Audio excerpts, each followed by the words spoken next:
I decided to go public with the affair that I had with President Barack Obama. Well, at the time he wasn't president.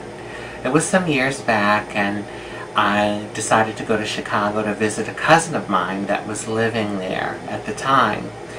And I have a friend here in South Florida who works in the travel industry, and she was able to get me a great deal at a fabulous hotel on the Magnificent Mile in downtown Chicago.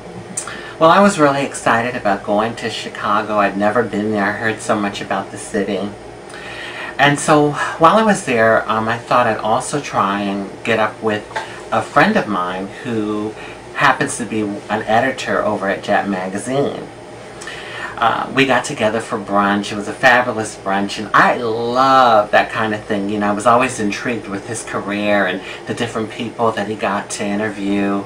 And so we talked about different things, but the majority of the conversation during the brunch was revolving around his career and the different people he had interviewed.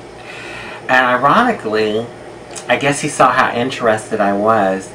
He said to me if I was interested in coming to an interview. He happened to be interviewing a very charismatic community leader by the name of Barack Obama, and he was going to do it the next day at the hotel I was staying at. Well, I jumped on it. I was like, of course I want to go, you know. That sort of stuff, I love it. So the next day I got up, I got myself together. Of course I was a little apprehensive about going because me being transgender, I didn't know how I would be received. But I have to say everyone was very respectful and I felt welcomed. And Barack Obama was just absolutely charming. You know, he just welcomed me and was very nice to me. So I took a seat, you know, in the background and I observed everything. It was very interesting to see how an interview is conducted. And then afterwards, when we were all leaving, Mr. Obama walked over to me and he shook my hand and he told me it was nice to meet me, and he gave me his business card. Well, of course, I reached into my bag and I gave him my information.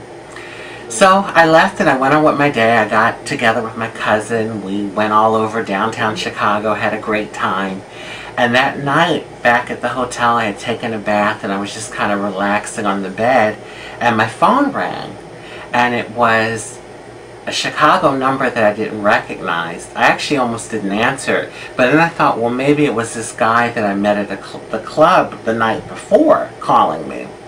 So when I picked up, oh my God, I recognized his voice right away. He has that very distinctive voice, and I knew it was him calling. And he said to me he was wondering if I wanted some company and if he could stop by my, you know, the hotel. So I said, of course. And I gave him, you know, the room number. So he said he'd be by in about an hour. Hung up, got myself together, makeup, hair, sexy dress, you know, the whole bit. And I was ready in about 45 minutes, just sitting there waiting. So about an hour and 15 minutes went by, and no Obama, no Barack Obama. And I'm thinking, did he stand me up? Was I stood up? And then all of a sudden I hear a knock at the door. And I go to the door, and standing there when I opened the door was this handsome guy, nice and tall, with a you know, distinguished suit on. And I have to say, I had the most romantic night of my life. And then I woke up. Yes, okay, I was dreaming. Well, you can't blame a girl for dreaming, right? I mean, trans girls dream too. And you have to admit, he would have been an excellent catch. Well-educated, very articulate, a man with such a spirit of humanity about him, tall, handsome. He would have definitely been a great catch. With the presidential elections coming up, I wanted to take time out to take a look at President Obama and his presidency. And first I want to talk about the 2008 elections. Now, I've been exercising my right to vote since I was 18 years old. And believe me, I'm no spring chicken. And I have to say that I feel that election, 2008 presidential election, was one of the most exciting elections in history. At least it was one of the most in my lifetime. I mean, and I think it'll definitely go down in history, especially based on the fact that he is the first person of color to be elected President of the United States. And everything just seemed to come together for him. The timing was right. A lot of people in the country were ready for change. He had the perfect campaign slogan, change. And so it just all came together and it seemed to be perfect. Now I have to admit, he may have underestimated how long it would take for change or all the change to happen. And he did recently admit that he was pretty naive about how partisan politics can be in Washington. I mean, well, let's face it.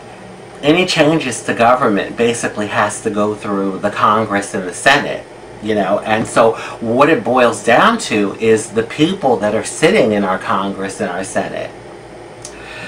I'd like to look at some of the changes that have taken place during President Obama's presidency. Now, as a member of the GLBT community, I'm a trans woman, these three things stand out to me.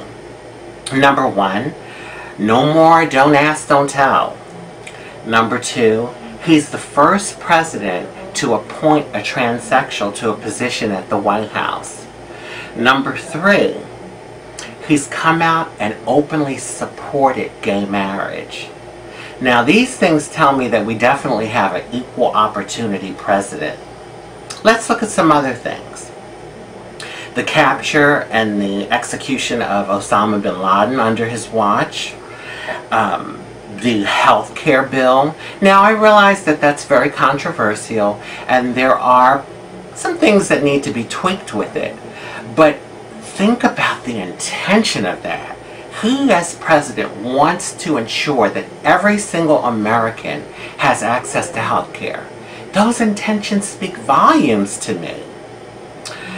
You know, it's all how we look at things, and society tends to kind of look at things from the negative aspect. Like, you know, the glass half empty as opposed to half full. And the media does that a lot. I'll give you an example. This past June, 80,000 jobs were added. Okay, none were taken away.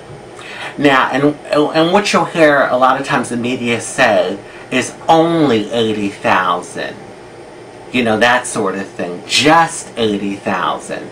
Hey, 80,000 is 80,000. And I know we can all pretty much admit that the economy is in a lot better shape than it was before he took presidency 4 years ago.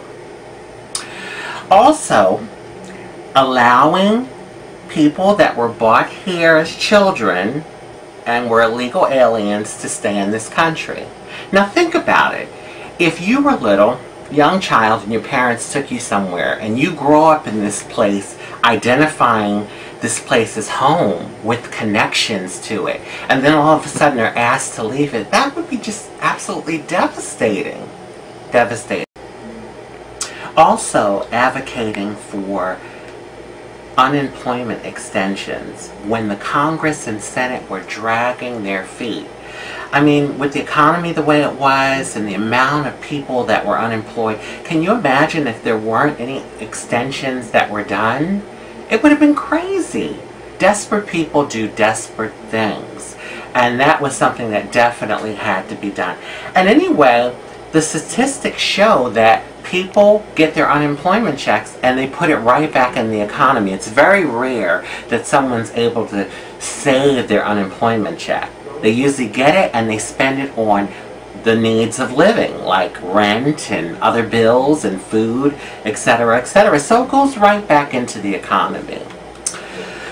This thing about be all you can be, you know, the Republicans have this motto, let's move away from government. And I do agree with it to a certain extent. But there are just people in the society that no matter how hard they work, the odds are against them. And they just can't seem to achieve and get very far. You know, oh, if you get out there and you work hard, you can achieve anything. Well, in many cases that is true, but not always, not always. There are people in our country that for whatever reason, they need help. They need assistance. Now, it's the right thing to do. It's the humanitarian thing to do. Come on.